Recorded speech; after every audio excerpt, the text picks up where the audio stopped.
સાહેબ હું કરું તમે અરે ખરીદી આમાં બધું એક જ છે આપણે આમ ક્રોસમાં રાખો લ્યો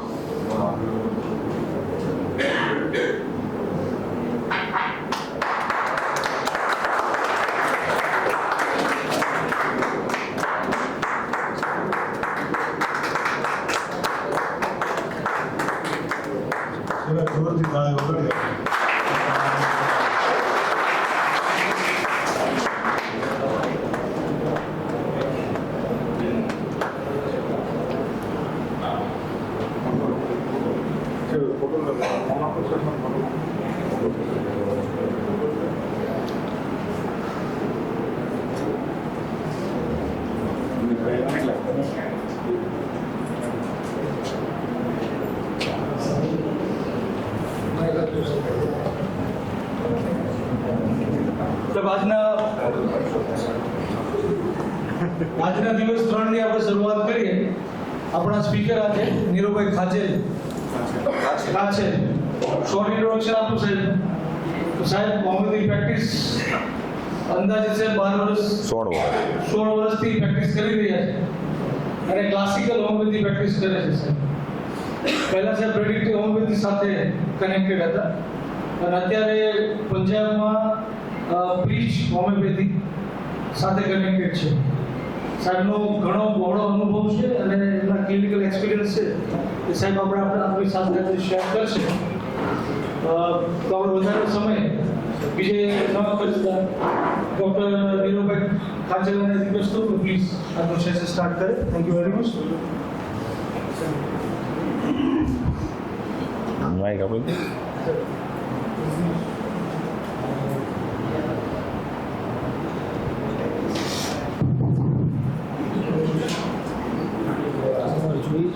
હા ભલે રહ્યું વાંધો નહીં. કંઈ નડશે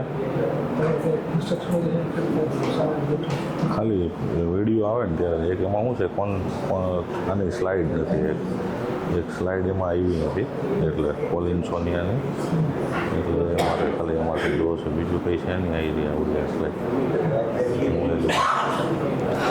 ગુડ મોર્નિંગ ઓલ. થોડુંક ડિસ્ટર્બન્સ આવ્યું હતું અને એની સિમિલિમમ આપણે ગોતી લીધી એટલે હવે આ ક્યોર થઈ ગયું છે. તો હવે આપણે આગળ વધીએ. બધાને ઊંઘ તો નથી આવતી ને? બધા વહેલા જાગીને આવ્યા છે તો કોઈ હાઈ નથી પાડતું એટલે હજી અડધા ઊંઘમાં છે.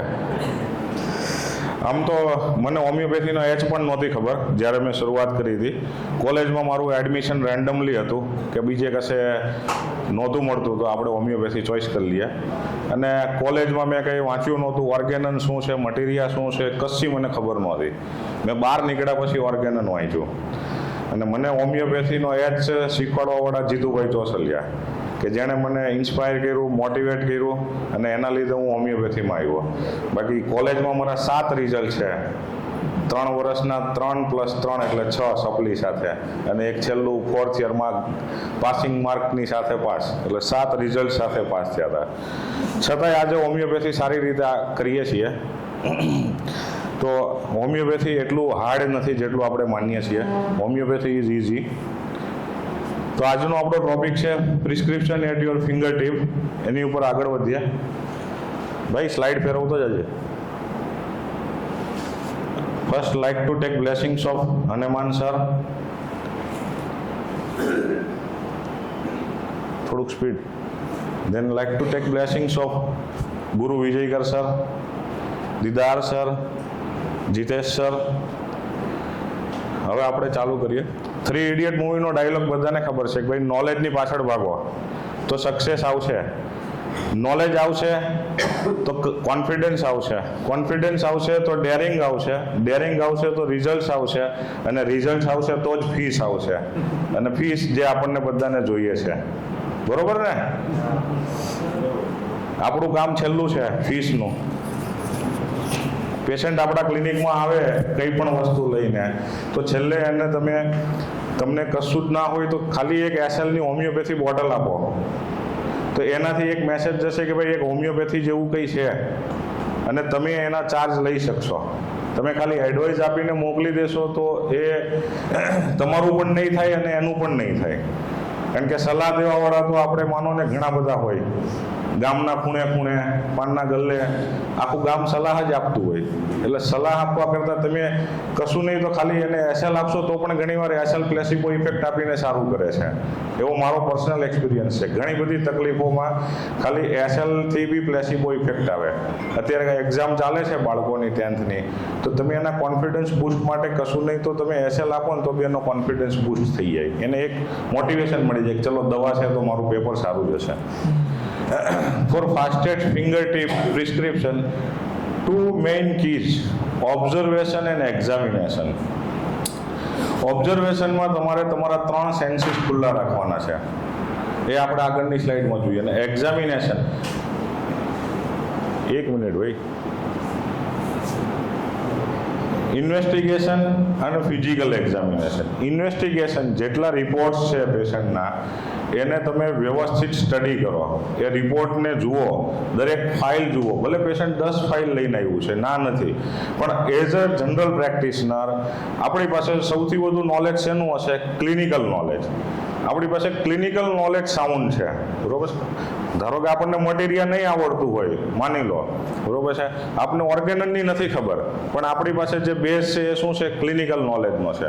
તો આપણે રિપોર્ટને થરોલી સ્ટડી કરશું ને તો આપણને આઈડિયા આવશે કે ઓકે, આમાં મેઇન વસ્તુ આ છે. સપોઝ કે મારી પાસે એક પેશન્ટ હતું, એને હર્નિયા હતું, બરોબર છે, એનો આ આંગળી પાછળ જતી હતી, ખ્યાલ આવ્યો? તો એને, અને થર્ડ બી કશું હતું, તો એને રિલેક્સેશન ઓફ મસલ્સ, કે હર્નિયા છે, અહીંયાના મસલ રિલેક્સ થયા છે, આ આંગળીઓ બી આખી બેન્ડ થઈ જાય છે, તો એની અંદર રિલેક્સેશન ઓફ મસલ્સ છે. તો તમારું ક્લિનિકલ નોલેજ સાઉન્ડ છે તો તમે સીધું એ ઉપાડીને એને દવા આપી શકો છો. ડાયરેક્ટ તમે 2 થી 3 જગ્યાએ કોઈ એકની એક વસ્તુ જોવા મળે તો એને જનરલાઇઝેશન કહેવાય. તો તમે એનું according to Boger sir, બોનિંગુસેન sir અને ફાટક સર, તમે એનું ગ્રાન્ડ જનરલાઇઝેશન કરી નાખો. અને રિલેક્સેશન ઓફ મસલ્સ વાળી દવા કઈ છે? તો કે ભાઈ કેલ્કેરિયા છે. તમે એને કેલ્કેરિયા આપો તો તમને ક્યોર મળી જાય આરામથી. તો આપણે અહીંયા આપણું ક્લિનિકલ નોલેજ એપ્લાય કરવાનું છે as a general practitioner. Physical examination.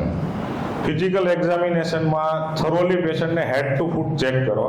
Mostly મારી પાસે ફીવરના કેસીસ બહુ હોય છે, તો ફીવરના કેસીસમાં હેડ ટુ ફૂટ જઈએ તો મને આઈડિયા આવે કે ભાઈ પેશન્ટને 104 ફીવર છે, પણ એના હેન્ડ એકદમ કોલ્ડ છે, એના ફૂટ એકદમ કોલ્ડ છે, અથવા તો એને અહીંયા જ ખાલી પરસેવો છે 104 ફીવરમાં. એના પલ્સ ચેક કરો તો ઘણીવાર પલ્સ મિસિંગ જોવા મળે કે ભાઈ 3rd પલ્સ મિસિંગ છે, 5th મિસિંગ છે, 7th મિસિંગ છે. તો તમારે બીજું કંઈ કરવાની જરૂર નથી, બસ એ જ વસ્તુ એક લીધી અને તમે એને પ્રિસ્ક્રિપ્શન કરીને મેડિસિન આપી શકો. 3rd અને 7th પલ્સ મિસિંગમાં I think so acid muriatic છે. તો આગળ એક કેસમાં એવી રીતે 5th કે 7th પલ્સ મિસિંગ, મને યાદ નથી કયો નંબર હતો, પણ એસિડ બ્યુરિયાટિક આપી હતી, એનો ટાઇફોઇડ વિધિન 24 અવર્સ ક્લિયર થઈ ગયેલો. અને એવું નથી કે ખાલી સિમ્પટમ્સ જતા રહે છે, પણ ટાઇટર જે 6-6 મહિના સુધી બતાવતું હોય છે એ પણ વિધિન 24 અવર્સ નોર્મલ થઈ જાય છે. એટલે હોમિયોપેથી તમને જોઈએ એવી ક્યોર ફાસ્ટ આપશે. એ મિથ છે કે હોમિયોપેથી સ્લો કામ કરે છે, હોમિયોપેથીમાં લેન્ધી કેસ ટેકિંગ જોઈએ, એવું કશું નથી. તમારું ઓબ્ઝર્વેશન હશે, તમે રિપોર્ટ સ્ટડી કર્યા હશે ને ફિઝિકલ એક્ઝામિનેશન હશે તો તમે વિધિન 15 મિનિટ પ્રિસ્ક્રિપ્શન કરી શકો છો. Next, criteria for short prescription. આપણા 3 સેન્સીસ, આઈ, ઇયર, નોઝ ને શેરલોક હોમ્સની જેમ કામે લગાડો. શેરલોક હોમ્સ ખ્યાલ છે ને બધાને? જોયું છે કોઈએ કે નહીં? અડધાને નથી ખબર.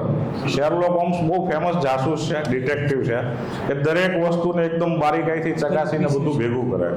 તો તમે તમારા 3 સેન્સીસ, આઈઝ, ઇયર અને નોઝને કામે લગાડો. નોઝ એટલે કે ઘણી વખત પેશન્ટ એન્ટર થાય ને એના પરસેવાની સ્મેલ જ એટલી બધી હોય ને કે તમારે નાક બંધ કરી દેવું પડે. કોઈ ગેંગ્રીનનું પેશન્ટ આવ્યું અને ગેંગ્રીનની સ્મેલ તમને ક્લિનિકમાં એન્ટર થતા જ આખા ક્લિનિકમાં આવી જાય કે ઓકે, આ બહુ ઓફેન્સિવ સ્મેલ છે. તો એનાથી તમને મેડિસિન ખબર પડી જાય. તમારે કશું પૂછવાની જરૂર રહેતી નથી, પછી તમે એમાંથી જ પ્રિસ્ક્રાઇબ કરી શકો છો.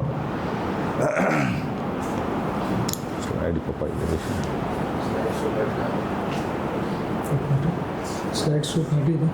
એવી રીતે સેટ કર કે વર્ણનનો ભાગ છે ને એમાં બોલે તો સ્લાઇડ એલર્ટનેસ ખબર છે.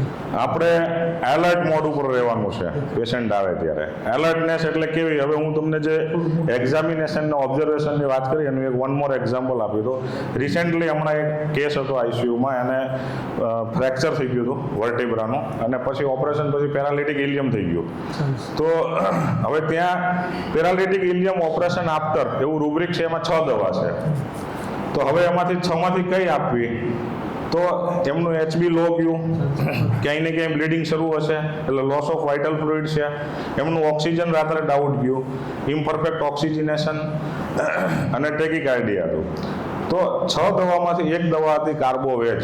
હવે આપણી પાસે આટલી જ હિસ્ટ્રી હતી, ઓનલી 15 મિનિટ્સ, પેશન્ટ જોવા પણ નથી ગયા આપણે, પણ આટલી હિસ્ટ્રી ઉપરથી કાર્બોવેજ આપી હતી સવારે, અને within 3 to 4 hours stool pass થઈ ગયું હતું એમને, અને અત્યારે એકદમ નોર્મલ છે. તમે ઓબ્ઝર્વેશન ને એક્ઝામિનેશન ને કામે લગાડો ને તો તમારું કામ ઇઝીલી થઈ જાય within 15 minutes. As a general practice આપણી પાસે ક્લિનિકલ નોલેજ જ સાઉન્ડ હોય એટલે આપણે એને કામે લગાડવાનું, એ જ આપણું હથિયાર છે. Understanding and listen carefully patients word. પેશન્ટના દરેક શબ્દને તમે ધ્યાનથી સાંભળો, એમાં કંઈ ને કંઈ મળશે તમને.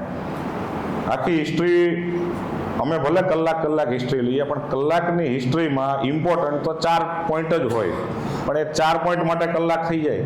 પણ જરૂરી નથી કે એક કલાક એ 4 પોઈન્ટ માટે આપણે આપવા પડે. તમે વિધિન 15 મિનિટ્સ એ 4 પોઈન્ટ કન્સિડર કરીને મેડિસિન આપી શકો છો. એનું એક્ઝામ્પલ એક આગળ કેસ આવશે એમાં આપીશ તમને. Observation with eagle eyes. મેં અહીંયા બહુ બધા કેસીસ નથી મૂક્યા, કારણ કે મારે આજે થોડુંક બધું વધારે લેવાનું હતું, એટલે કારણ કે કેસીસ મૂક્યા હોત તો બધું કેસીસ ઉપર જ ચાલી જતા. પણ ઓબ્ઝર્વેશન વિથ ઈગલ આઈઝ. એક પેશન્ટને પેટમાં દુખાવો હતો, ક્લિનિકમાં આવ્યું, ખુરશીમાં બેઠું, અને એનું કહેવાનું હતું કે સાહેબ હું આમ ઊભો થવા જાઉં ને ત્યારે મને દુખે, એકવાર ઊભો થઈ ગયો પછી વાંધો નહીં, અને બેસું તો વાંધો નહીં, બસ ખાલી આટલું ઊભો થવા જાઉં ને એટલે મને અહીંયા દુખે.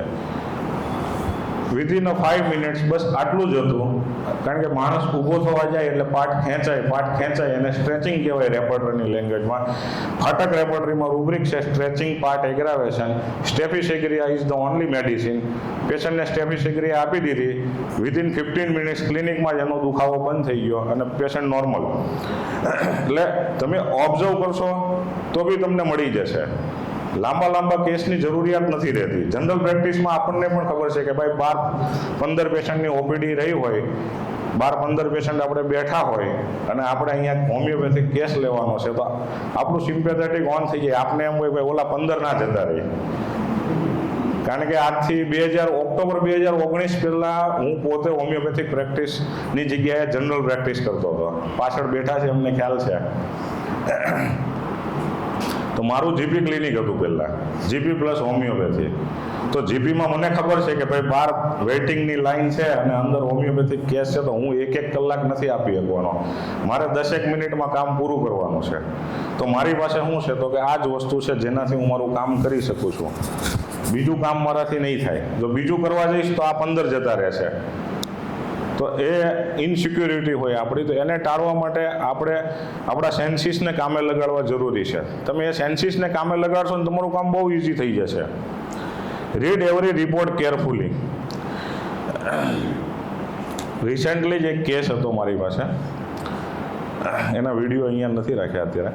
એ કેસમાં એવું હતું કે કાકાને કન્વલ્ઝન આવ્યા, પડી ગયા, અને એક મલ્ટી સ્પેશિયાલિટી હોસ્પિટલમાં એડમિટ થયા. રિકવર થઈને ઘરે આવ્યા. પાછા ઘરે આવ્યા, સેકન્ડ ડે ફરી પડી ગયા. પછી ફરીથી એડમિટ થયા, પણ 10 દિવસ 15 દિવસ હેડ ઇન્જરી હતી, એટલે એમને રિકવરી નહોતી. આપણને ખબર છે કે પેશન્ટ જ્યારે હેડ ઇન્જરીમાં અનકોન્શિયસ થઈ જાય અને કોમેટોસ કન્ડિશનમાં જતો રહે તો ક્યારે રિકવર થાય એ આપણને આઈડિયા નથી. તો સિમ્સમાંથી ના પાડી દીધી, હોસ્પિટલમાંથી ના પાડી દેવામાં આવી કે ભાઈ હવે કશું થાય એમ નથી અને તમે એમને ઘરે સેવા કરો. ઓબ્વિયસલી આપણે એલાઇડ રીતે વિચારીએ તો રાઈટ વસ્તુ છે કે ભાઈ ચલો હવે આમાં કશું રહ્યું નથી તો બેટર છે કે તમે ઘરે લઈને એમની સેવા કરો. સડનલી આસિસ્ટન્ટ એનો કેસ લઈને આવી અને એમાં આપણે રિપોર્ટ સ્ટડી કર્યા. રિપોર્ટમાં હતું ઇન્ફ્લેમેશન મેનેન્જીસ, તો રેપર્ટરીમાં રૂબ્રિક નાખ્યું કે ભાઈ ઇન્ફ્લેમેશન મેનેન્જીસ હેડ ઇન્જરી આફ્ટર. ઓકે, બધી દવાઓ હતી, એમાંથી આરની કાકાને આપી આપણે, અને કાકા 15 દિવસમાં અત્યારે ચાલતા થઈ ગયા છે. એના વિડીયો હું તમને એવું હશે ને તો હું તમને ગ્રુપમાં શેર કરી દઈશ કે કાકાના વિડીયો. અત્યારે 15 ડેઝમાં એ ચાલતા થઈ ગયા છે. તો જ્યાં હોપ નથી ત્યાં પણ એક હોપનું કિરણ છે ને એ હોમિયોપેથી છે. જ્યારે ક્યાંય કોઈ કામ ન આવે ને ત્યારે છેલ્લે હોમિયોપેથી કામ આવે બધાને. એટલે ક્યારેય હોપ નહીં છોડવાની. ને એલાઇડ સબ્જેક્ટ આપણે હોમિયોપેથીમાં એવું કહીએ કે ભાઈ સિમ્ટોમ્સ પરથી પ્રિસ્ક્રિપ્શન કરવાનું છે, સિમ્ટોમેટોલોજી મહત્વની છે. તો પછી આપણે એનાટોમી, ફિઝિયોલોજી, પેથોલોજી આ બધું શું કામ ભણાવવામાં આવે છે? મેડિસિન. જો સિમ્ટોમ્સ જ ભણવાના છે તો સિમ્ટોમ્સ જ ભણાવો ને, બીજી બધી શું કામ માથાકૂટ કરવાની છે? પણ આપણે એક હ્યુમન બોડી જોડે ડીલ કરવાનું છે. આપણે એક હ્યુમન જોડે ડીલ કરવાનું છે ને હ્યુમન છે ને એ આખી સિસ્ટમનો બનેલો છે, અને એને જ સમજવા માટે આપણે એલાઇડ સબ્જેક્ટ જોઈએ. એટલે આપણી કોલેજોમાં એલાઇડ સબ્જેક્ટ ભણાવવામાં આવે છે, એમને નથી ભણાવવામાં આવતા. તો આપણે એલાઇડને સમજવું જરૂરી છે. તમે એક વસ્તુ એવી માઇન્ડમાં રાખો કે Hahnemann sir, Boericke sir, Kent sir આ બધા જ છે ને એલોપેથિક ફિઝિશિયન્સ હતા, અને એટલે સારું હોમિયોપેથી કરી જાણતા હતા. કારણ કે એમની પાસે એલાઇડ નોલેજ સારું હતું. તો જનરલ પ્રેક્ટિશનર હું એવું માનું છું કે એક સારા હોમિયોપેથ બની શકે, કારણ કે એની પાસે એલાઇડ નોલેજ વધુ છે. અને જે એલાઇડ નોલેજ અને મેન્ટલનો જે સંગમ કરી જાણે ને એ કુંભમાં નાઈ ગયા એવું બરોબર કહેવાય હોમિયોપેથીમાં. તો તમે કુંભ ન જાઓ ને તોય ચાલે. Next, this is a case of gangrene. અત્યારે આપણે જે 15 મિનિટ પ્રિસ્ક્રિપ્શનની વાત કરી એ જ પ્રમાણે છે. પેશન્ટની આંગળી હોટફિક્સ મશીન, બધાને ખબર હશે કે હોટફિક્સ મશીન શું છે. કે એમાં હોટફિક્સ એટલે પ્રેસ કરવાનું એક કપડાનું મશીન આવે કે એકવાર બંધ થાય તો કંઈક અમુક સેકન્ડ સુધી ખુલે નહીં. તો આવી ગઈ અને સિવિયર બંધ થઈ ગયેલી. 2 વખત ડિબ્રાઇટમેન્ટ થયું, બધું જ થયું સર્જન પાસે ને બધે. Instead of gating improvement A worst થવા લાગી અને કન્વર્ટેડ ઇન્ટુ ગેંગ્રીન. બહુ પેનફુલ લીઝન હતું, બર્નિંગ હતું અને સ્વેલિંગ હતું. બસ આટલી જ ઇન્ફોર્મેશન છે. કોઈ કહેશે આમાંથી શું લઈશું આપણે?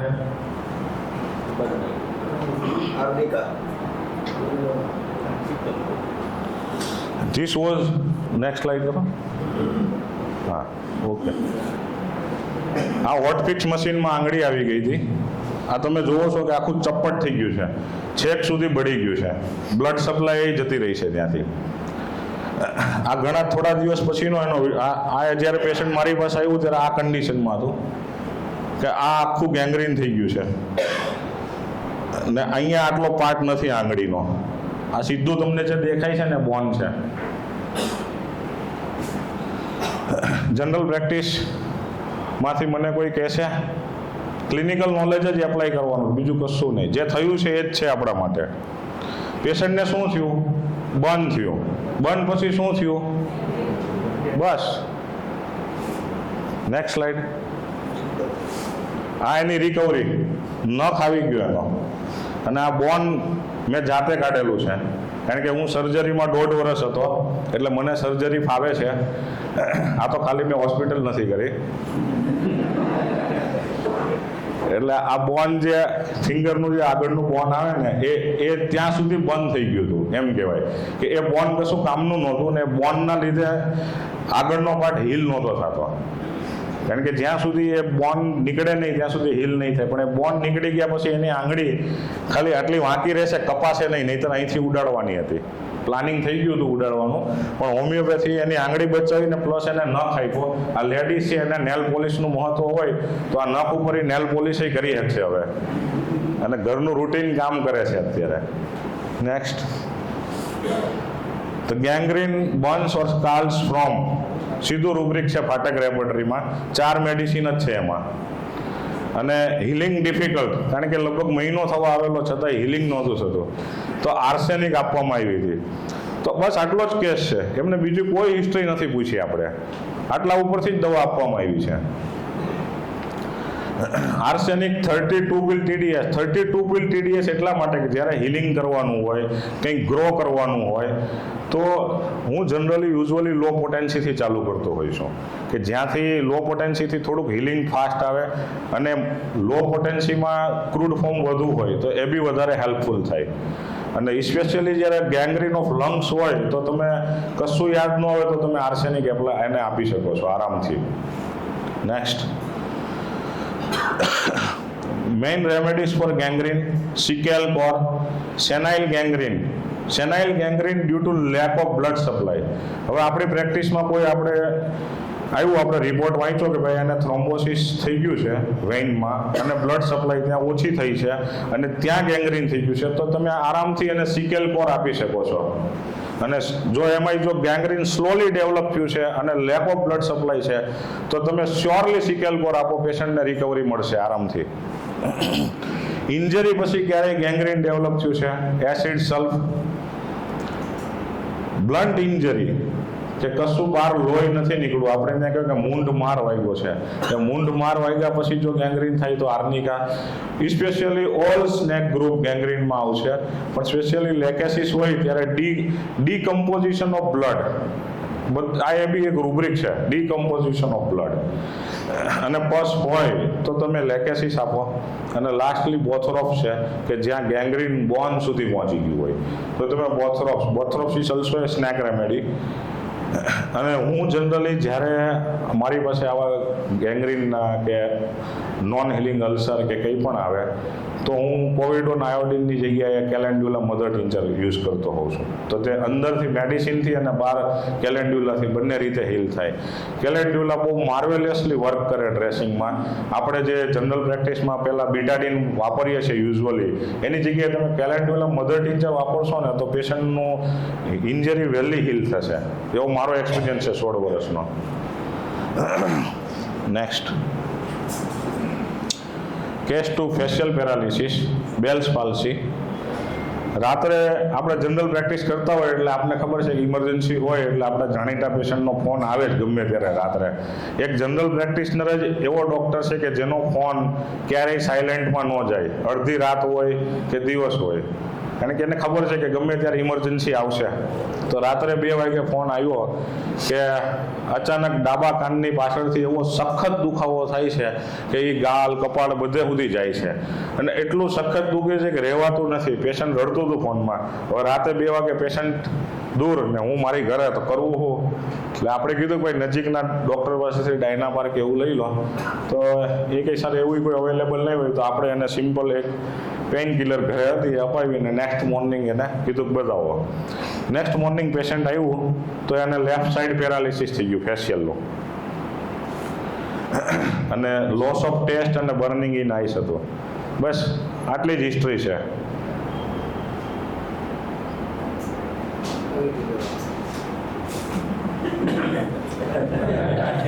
બહુ ફાસ્ટ, મારા કરતા ફાસ્ટ. નો ટાઈમ વેસ્ટ. તો સિમ્પલ છે. રાત્રે એને ફેશિયલ પેઇન ઉભરું, આ ફેશિયલ 9ની સપ્લાય છે આપણી, બરોબર. આપણે કોલેજમાં બધા ભણી ગયા, એના ઉપરથી આઈડિયા આવી જાય કે ઇટ્સ વોટ્સ એ ન્યુરાલ્જિક પેઇન. એટલું સિવિયર હતું કે પેશન્ટને રહેવાતું નહોતું. તો ફાટક રેપર્ટરીમાં રૂબ્રિક છે: ફેશિયલ પેરાલિસિસ ન્યુરાલ્જી આફ્ટર કાલીમ્યુર 200 અને ડાયલ્યુટ ડોઝ અમે વાપરતા હોઈએ છીએ ડ્રોપર ડેઇલી. ડાયલ્યુટ ડોઝ માટે તમારે 5 ml, 10 ml, 15 ml, 30 ml તમને જેવી ફાવે એવી એક ડ્રોપર બોટલ લઈ લો, એમાં 10 થી 20 ટીપા એસએલના નાખો અને 1 ગ્લોબ્યુલ્સ મેડિસિનનું નાખી દો. એટલે તમારે રિપીટેશન કરવું હોય તો વાંધો ન આવે, એનું એગ્રાવેશન ન આવે. તો તમે એ સિંગલ ડોઝને મલ્ટિપલ ફ્રેક્શન ડોઝમાં ડેઇલી સ્ટ્રોક મારીને આપી શકો, જેનાથી day by day potency increase થાય. તો પેશન્ટને કાલીમ્યુર 200 આપેલી હતી, અને આ ટેસ્ટિમોની છે, વિડીયો ચાલુ થાય તો નીચે ફોલ્ડર હશે જ.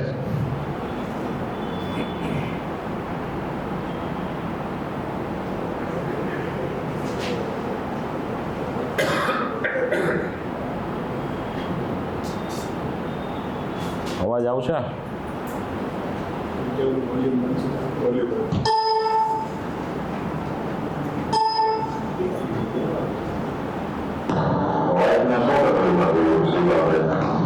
Ahora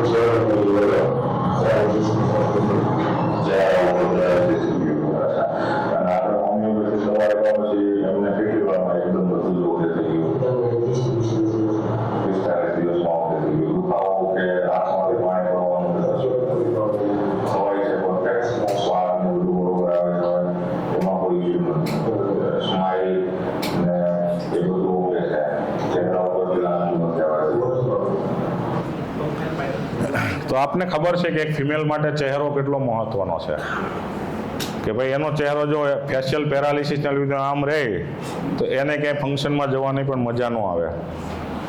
તો હોમિયોપેથી એને એનો ચહેરો ફરીથી પાછો એવો ને એવો આપી શકે છે જેવો પહેલાં હતો.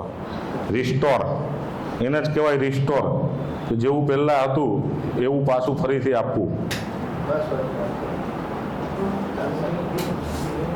Next,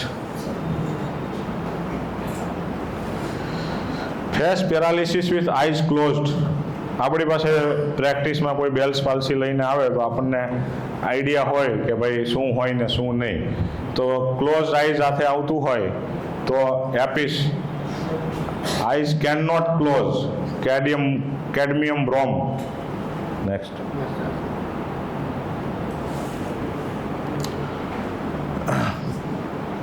causticum. ઠંડી હવામાં બહાર ફર્યા પછી અથવા તો પાણીમાં પલળીને બહાર નીકળે અને ઠંડી હવા ચહેરા ઉપર લાગે ને પછી બેલ્સ પાલ્સી થાય ત્યારે, અને જો જોડે માઉથ ઓપન કરવામાં એગ્રાવેશન રહેતું હોય તો શ્યોર શોર્ટ કોસ્ટિકમ આપો એને. અને આવું મળશે આપણને. આપણે બધા ફાર્મમાં જવાનો ટ્રેડિશન છે, સ્વિમિંગ પુલમાં નાઈન નીકળ્યા, સીધા એસીમાં ગયા અને એના લીધે કદાચ બેલ્સ પાલ્સી થઈ ગયું. પેશન્ટ તમને એના વર્ડમાં હિસ્ટ્રી આપશે. અહીંયા લખેલું છે સીધા એવા વર્ડ નહીં મળે. પેશન્ટના વર્ડ ડિફરન્ટ હોઈ શકે છે કે ભાઈ હું વહેલી સવારે શિયાળામાં બહાર ગયો હતો અને પછી આવીને ખબર નહીં શું થયું ચહેરા ઉપર મને, એના લીધે આ તકલીફ થઈ ગઈ છે. તો તમે શ્યોરલી કન્સિડર કરી શકો છો કે ભાઈ ઠંડી હવા ચહેરા ઉપર લાગે. સિફિલિનમ, ચ્યુઇંગ ડિફિકલ્ટી. એલિયમ સેપા. એલિયમ સેપા જનરલી કોઈ એવું વિચારતો ન હોય કે તો શરદીની મેડિસિન છે, પણ it's also a medicine for Bell's palsy. Facial paralysis mostly left sided, અને લેફ્ટ સાઇડનું આખું પેરાલિસિસ ફેસથી લઈને છેક નીચે સુધીનું, with profuse urination. Urine flow વધી જાય એનો, પ્રોફ્યુઝ યુરિનેશન. યુઝ્યુઅલી આપને ખબર હોય as a general practitioner clinical નોલેજના હિસાબે કે ભાઈ યુરિન ફ્લો, યુરિન આઉટપુટ કેટલું આવવું જોઈએ ઇનપુટની સામે, તો એના ઉપરથી આપને અંદાજ આવી જાય કે ભાઈ આ પ્રોફ્યુઝ યુરિનેશન છે. તો allium cepa. Next, this is the case of urticaria. આ અર્ટિકેરિયા અહીંયાથી લઈ ને અહીંયા સુધીનો આવડો મોટો પેચ કવર કરે છે. એનો વિડીયો બાજુમાં છે, ચાલુ થાય તો ખરો.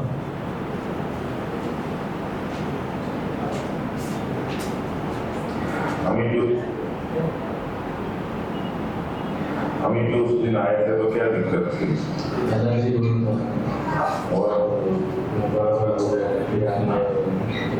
वहाँ से वो कितना बड़ा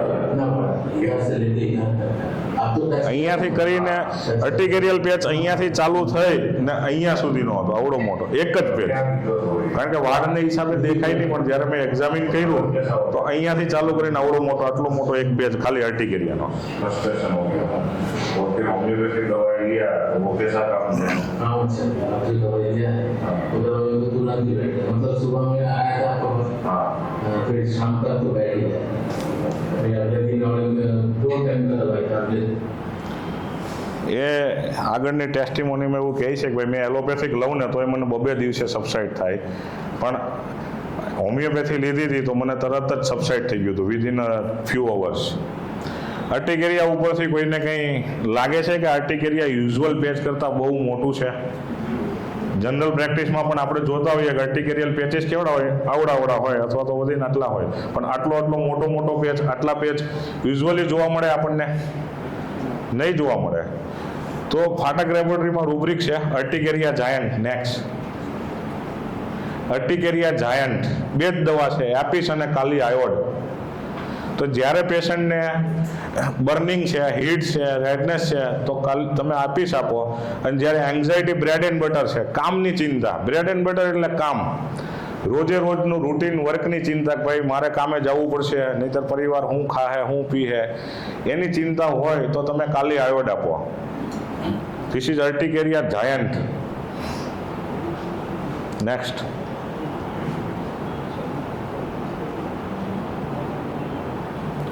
other rubrics which I use in daily practice. Daily સવારે કે સાંજે નાયા પછી નીકળે. યુઝ્યુઅલી